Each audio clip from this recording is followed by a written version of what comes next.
Ever looked in the mirror and thought, I'd make a damn fine drag king? Welcome to Kings of Joy, the Drag King podcast where gender isn't something to fear, it's something to play with. I'm Danica Lani, the King Coach, mentor to over 150 first-time drag kings, and I'm taking you backstage into the unruly, magical world of drag king transformation. If you're craving confidence, community, and a crew that gets it, you just found your crown. Connect with us on Instagram at Kings of Joy for behind-the-scenes content and updates. We'd love to hear from you. I guess drag, in a way, like being dressed as George Michael, sort of had that beginnings of like help me sort of unlock those neural pathways. And yeah, did this performance. I remember our gay friend Brad, Yes. after the performance, was like, "Oh, Chris looks so hot." I got home that night. I was in the bathroom and I just walked past the mirror and I just sort of caught a glimpse in the mirror, and for a moment I was like, who's that handsome guy? I looked at my boobs one night and I was like, they look like someone else's boobs have just been stuck on my body. Feels very private to say when you're first going through it, but you never kind of panicked or judged me or made me feel weird or like a freak. Completely safe space to talk to you about it. And so I think probably going on this journey just wasn't available to me before meeting you. At Kings of Joy, we acknowledge and pay our respects to the Gadigal people of the Eora Nation, the traditional custodians of the land on which we live, work and play. In this episode, I had the privilege of speaking to my very own spouse, Chris McAllister, aka Chase Cox. Chris is a dynamic force in Sydney's queer performance scene and online as the trans comedian. As a stand-up comedian, Chris has toured regional Australia as well as appearing in Sydney Fringe and comedy festivals, and now mentoring first-time queer and trans stand-up comedians for their show Trans Christian Anderson and Friends. Chris is the founder, co-producer and host of Queers of Joy, a variety entertainment event that has become a vital platform for trans and gender diverse artists since its inception in December 2020. Welcome, Chris. Welcome to the Kings of Joy show. Thanks for having me. Thanks for being here. It's a delight to be able to interview you as my spouse. Let's start there. Yeah. Yeah. What's it like being married to me? An absolute delight. I've never been married to anyone else. I've got nothing else to compare it to. Yes. But I love being married to you. I love being married. I wish I saw you a little bit more. But we're both very busy. Very busy. Yeah. Yeah. Aw. Well, would you like to share with us how your drag king journey started? Because that's an interesting story. Well, it was how we met, wasn't it? It was. I had recently done a stand-up comedy performance at a show, and someone else who was doing that same variety night needed some backup dancers for a concept drag performance that they had an idea for, which was a parody of Neil Diamond's September Morn. It was 70s porn. And I was in... I'd had a breakup about 3 months earlier and I was saying yes to everything. And so I was just like, yeah, I'll do that. And had never really considered being a drag king before. But I was just, I wanted to make some new friends and stuff. So I did that. And that's when I met you at the first rehearsal. We did meet at the first rehearsal. Yeah. And the drag king's name was That Guy Steve. Yes. So shout out to that guy Steve for introducing us. Absolutely. We forever indebted to That Guy Steve for bringing us together. Absolutely. I remember That Guy Steve. We'd been dancers together in Mardi Gras, and so that's how I knew That Guy Steve. And so Steve called me and said, "Would you be able to choreograph this group number that I want to do?" So, and I'd been in Sydney for a number of years so far, but hadn't really, found my place. Yeah. And I didn't know that you were the choreographer. I just thought that you were... Did you not? I thought you were just one of the other people backup dancing, but then you started like, well, how about we do this and how about we do that? And I was like, oh, she's really getting involved. Like, it's good to have her here.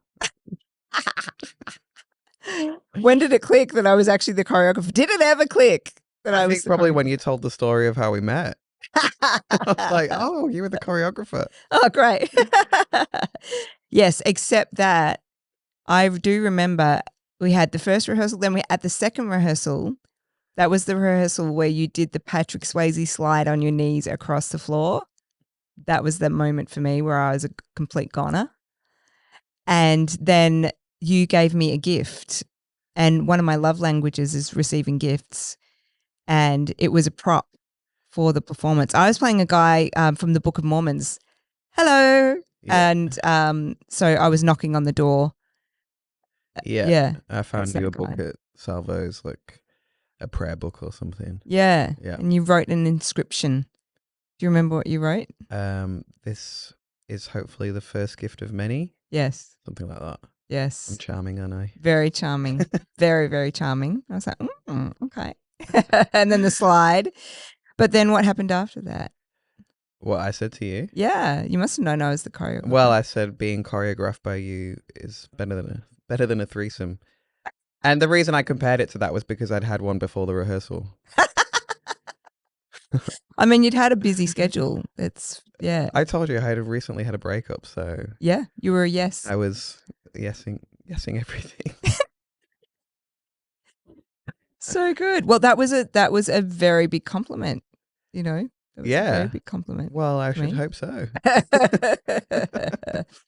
And then after that rehearsal, I remember going costume shopping with Steve, and I found this boiler suit, and I thought, oh well, Chris was playing a mechanic. What was your name? Dirty Barry or something? Dirty Barry. Dirty Barry. That was your first drag king name.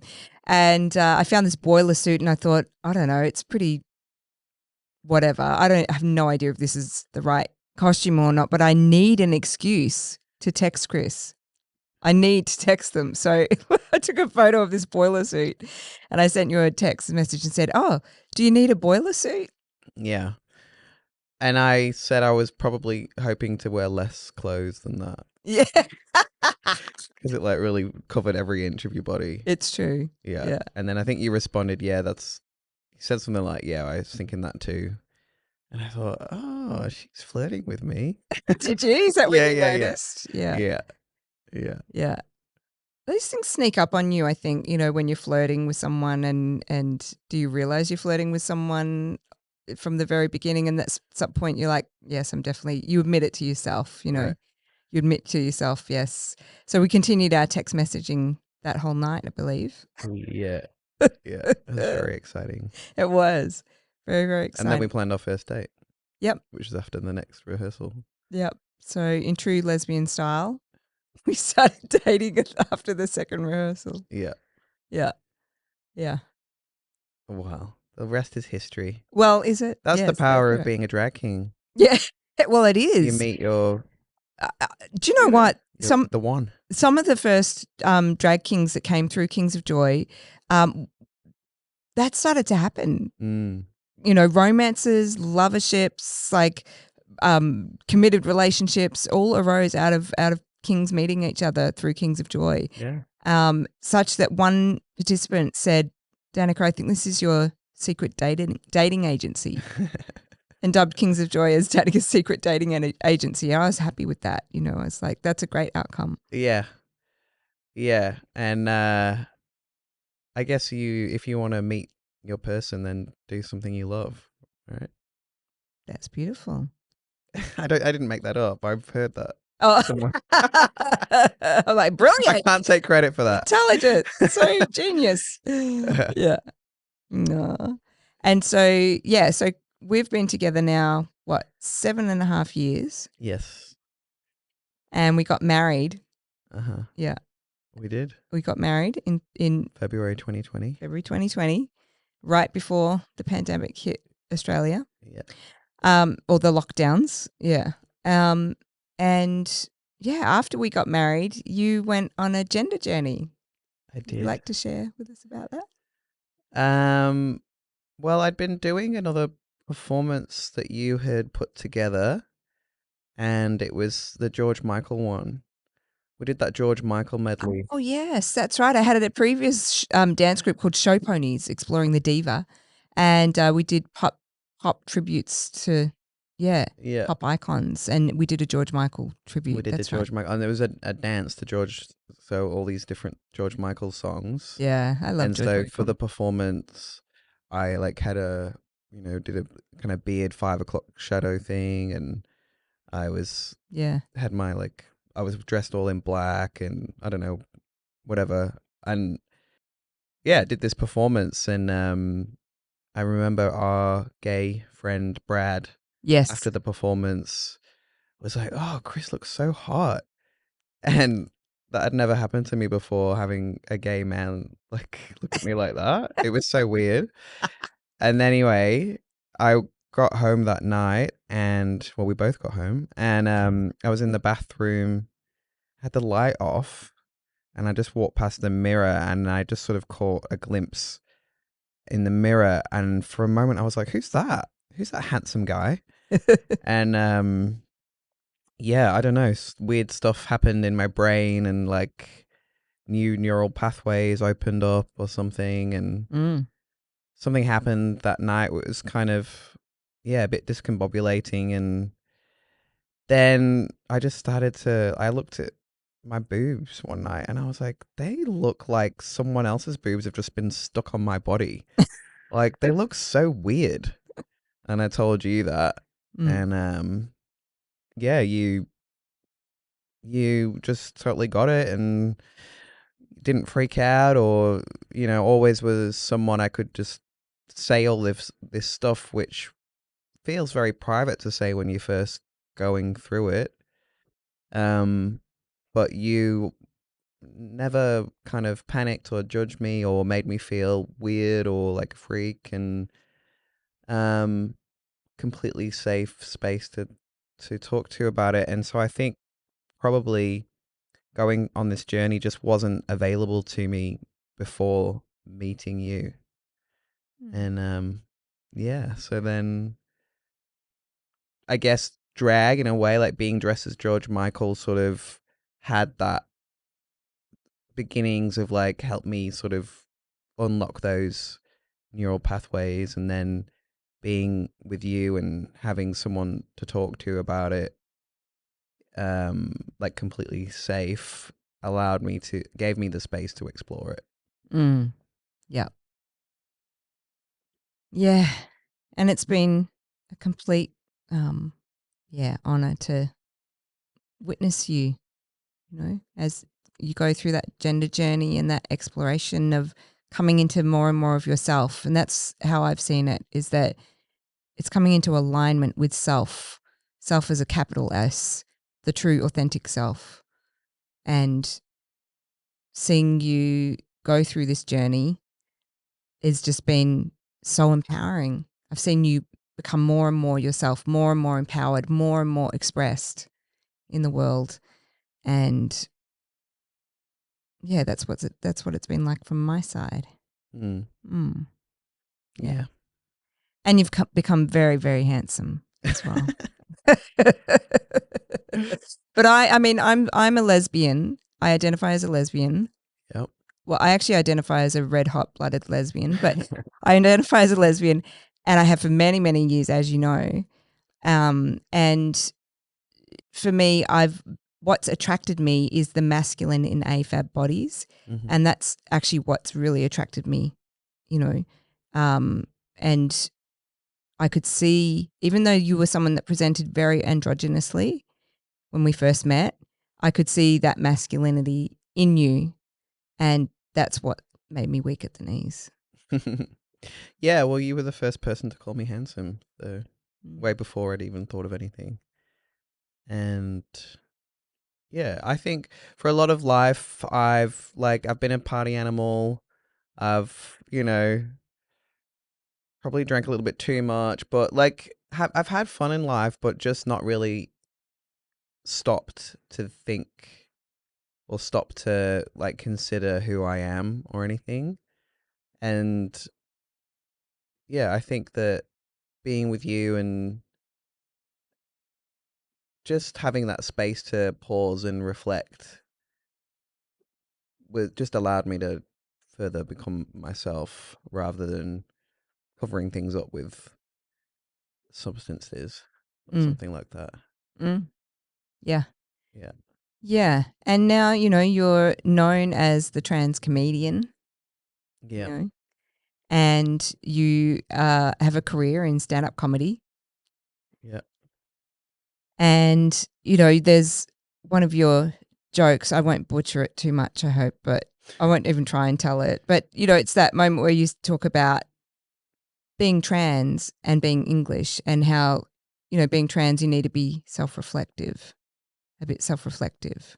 Right. And that's what you're talking about, right? That opportunity to pause and stop. And actually, when we met, you'd stopped drinking Yeah. as well. So you had this real opportunity to be clear and present and available to that kind of reflection that allowed for a gender journey, I think, that Yeah. exploration.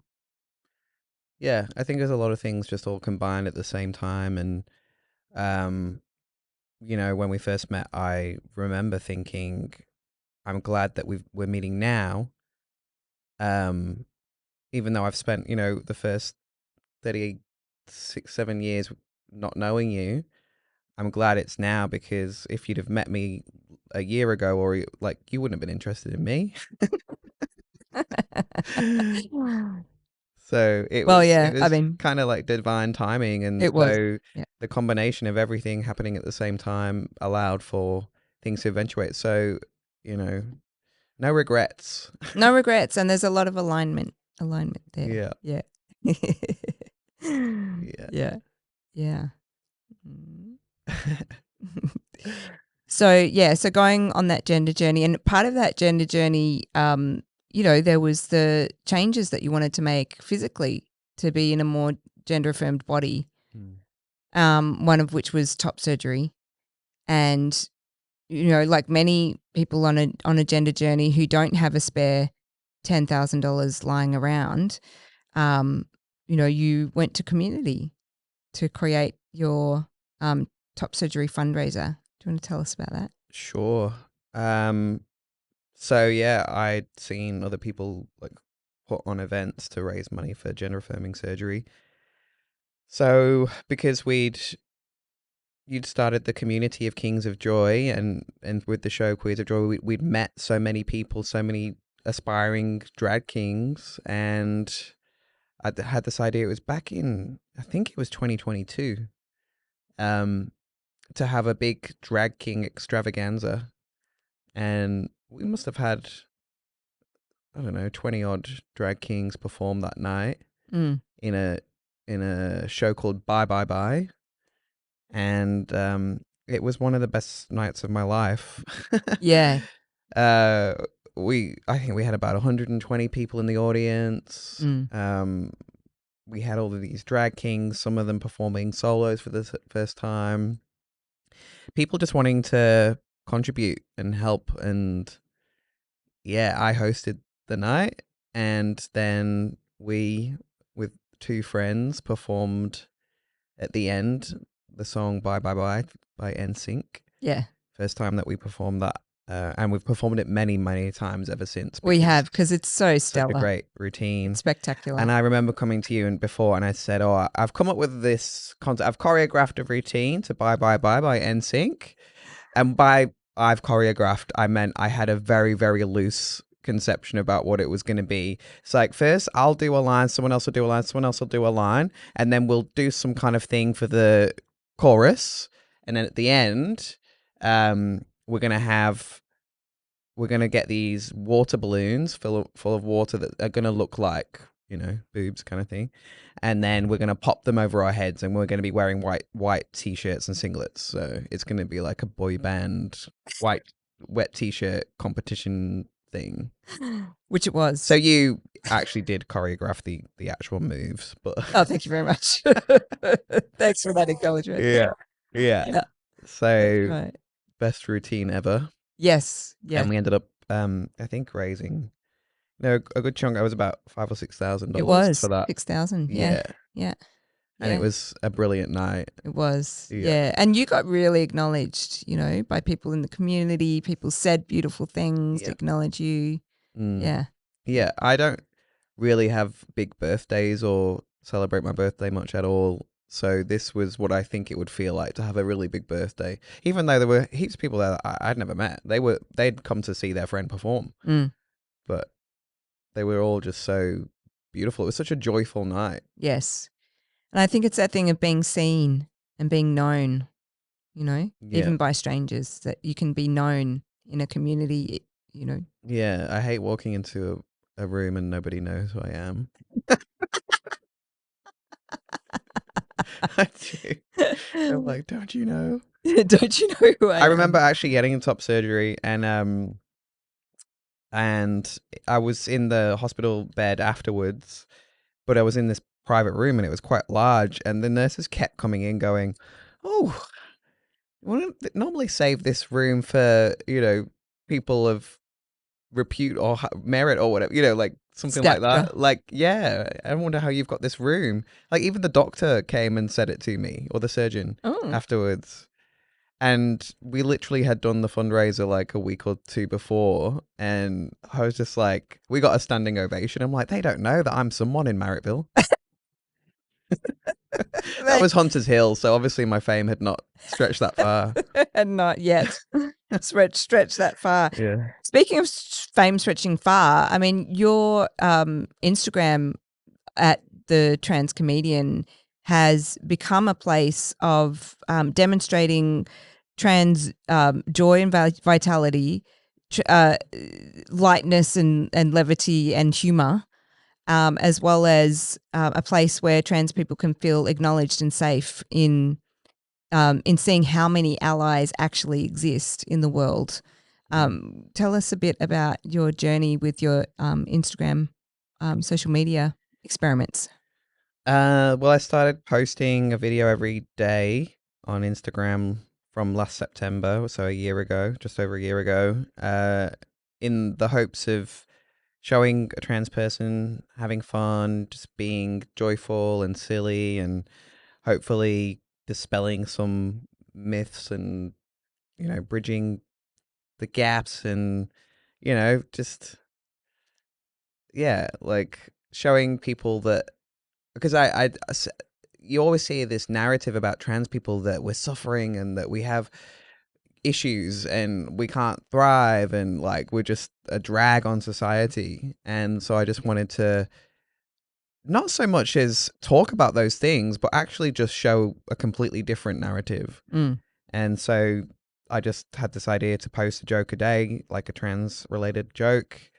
Um, and then straight away, people were um, receiving of it and like commenting and being supportive and enjoying what I was talking about. And like, first of all, I was talking about, oh, now I get seen as a man.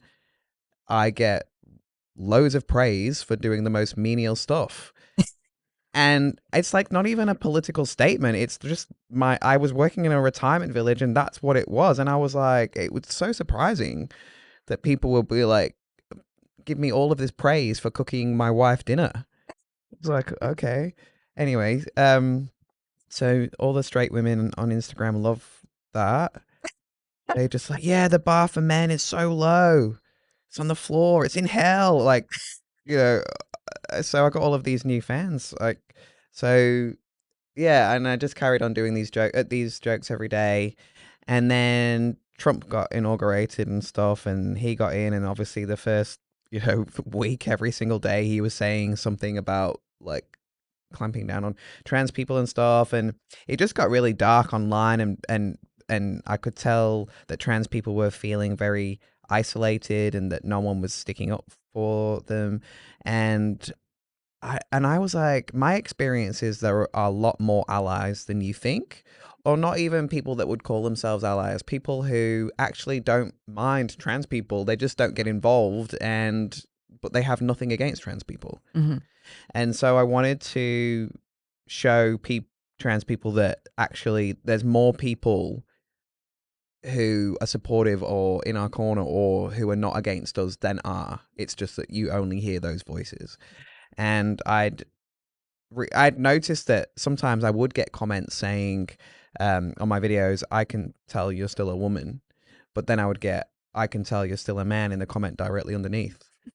And I posted that one day, and just organically, spontaneously, people who had been following me for a while were like, well, I can tell that you're a lovely person, and I can tell that you're doing good in the world, and I can tell I really like following you, stuff like that. So I had the idea to start a hashtag allyship campaign where you say hashtag I can tell, and then you say something lovely instead of the usual. And so I posted that one night back in January, and it just straight away went kind of crazy. This video, like 300 comments in the first hour. Next morning, there were 3,000 comments. Wow. And they were all really lovely comments. They all, took the brief and ran with it. And I just didn't get any transphobic comments at all. And so, like, trans people were commenting and like connecting, and parents of trans kids were commenting and connecting, saying that they did think that they were alone, and they've seen this comment section and realized they're not alone, and that they have hope now for their trans kid. And just many people that maybe didn't usually engage in this conversation just like started to engage because it felt like a call to action that they could relate to. It was easy, it was accessible, it wasn't controversial in any way. It didn't come from hate or a reaction. It just came from, hey, why don't we say something lovely? And about trans people. About trans people. Yeah. And it turns out people are very capable of saying something lovely. Absolutely. Yeah. And give them a chance. So to this day, it's now had way over 100,000 comments and 4 million views, and it's connected me with people worldwide. Countries like Pakistan and Belize and South Africa, and also all over Europe, all over America, Canada. Yeah. So it's been great, and I'm now the I can tell person. You are. I mean, you have t-shirts. I have t-shirts, but it's like, it's about the power of reclaiming words. And so I can tell, to some trans people, that feels like, a stab. Like it feels like 3 words which cause dysphoria or trigger dysphoria or something. But the I can tell, to me, doesn't mean that at all. It means allyship. It means community. It means love. It means connection. And that's the power of changing the narrative for yourself. And that's part of why I do comedy as well, because I can talk about things that maybe once had power over me and they don't anymore. Because it's my story and I get to say it how I want to say it. Very powerful. Yeah. And so you took some of that trans comedy into a play that we did together called They Will Be Kings. So tell us a bit about that journey and being part of a theatre play. So that was Kaz Therese, who I had met and had performed at Queers of Joy as a solo performer, and then had done Kings of Joy. Yes. And then came to us and with the idea of blending contemporary theatre with drag and drag kinging specifically. Yes. And the idea of masculinity and a female-born body. And so developing that show with you and them and Bex and Angel was a very new experience and a challenge, to go a little bit deeper and more reflective, because I do often just use humor, and humor is my very first reaction to most things. So it was interesting to see where else we could take it, and what stories we wanted to tell, and how we wanted to expose people that didn't know anything about drag kings to expose drag kings to that kind of audience, and the idea of masculinity and it not belonging to men and it belonging to anybody. And yeah, it was great. I loved it. So good. And so, the They Will Be Kings play, we're taking that to Mardi Gras again this year, Yes. in 2026 for 2 weeks. Mm. A lot of people missed out on seeing that show, so we're bringing it back, and developing it. What are you looking forward to about that at Qtopia? The privilege of performing every night, like how I said the other night, because I did a show and then another show the next night, and I just was like, how lucky are we? What a good life this is. Like, and doing that show is a lot of fun. It's high energy. It's really good. Some awesome solos in there, and the audience loved it. So, what's better than applause? A standing ovation. Yeah, well, yeah, we did get a The few of big those. O. So yeah, I expect we'll get a few of them. So yeah, Yeah. it's great, Yes. and to have a 2 week run at Qtopia for Mardi Gras, like that's great as well. Like Mm, that's not happened for drag kings before. mm. So Yep. So good. And so a lot of different people have come to see that show, whether they're other theatre, people, other drag kings, who've really enjoyed hearing the backstories of other drag kings, but also people who are aspiring drag kings. What would you say to an aspiring drag king who might be listening? I would say, for whatever reason you want to do it, whether it's gender, confidence, community, friendship, self-expression, they're all great reasons. And even if it's just because you want to try something new or have a new hobby or anything, why not? Give it a go. Participation is the source of vitality, As I often say, as is you said to me. it? That's right. Like when you participate, it gives you energy, actually. It does. Yeah. And I remember you said that very early on in our relationship, and it's true. Yeah. Mm. I mean, Yeah. obviously rest when you need a rest, but Yeah. at Yeah. at the same time, being with people and connecting with people and doing something fun together, that's so enlivening and Mm. enriching. Yes. So it's like, if you're on a sports team or something, like you're getting together with people to do something fun for the purpose of doing something fun. Mm. And that's what being a drag king is. Mm. Love it. And people often ask me, well, how do I start? Where do I start? So I do have a free resource for people too, for aspiring drag kings, which is a guide that is a free downloadable guide for coming up with your drag king name, because that can be a really good place to start. And you've taught us a lot about how to be punny with drag king names. What's your drag king name? Chase Cox.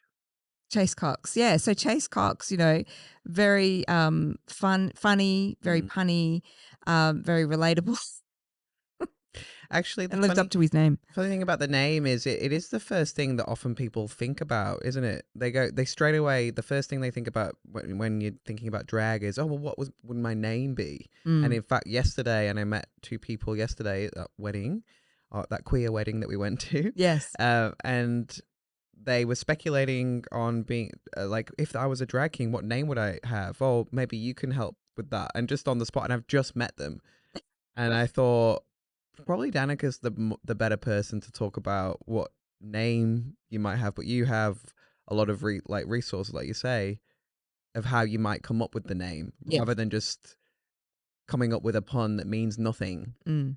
but actually relating it to you and who you are as Yeah. well. So I would highly recommend people check out that resource. Thank you. Yes, you can get it at danikalani.com/drag king name. So you can find it there.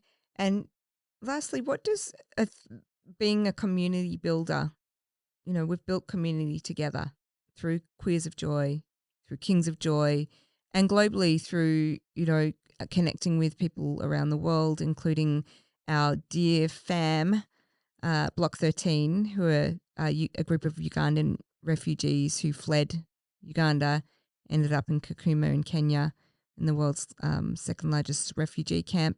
And the majority of them have now relocated in Canada. Mm. So What does being a community builder mean But to you? it's an extra driving force. So we can put on shows and we can talk about the fun that we have, and the being on stage and the applause and stuff. But that doesn't always carry the day. If you're feeling as we do, we go through times where life might be difficult and there's things that we're dealing with, or illnesses or family being ill and stuff like that, or losing a relative, or feeling like it's too hard sometimes.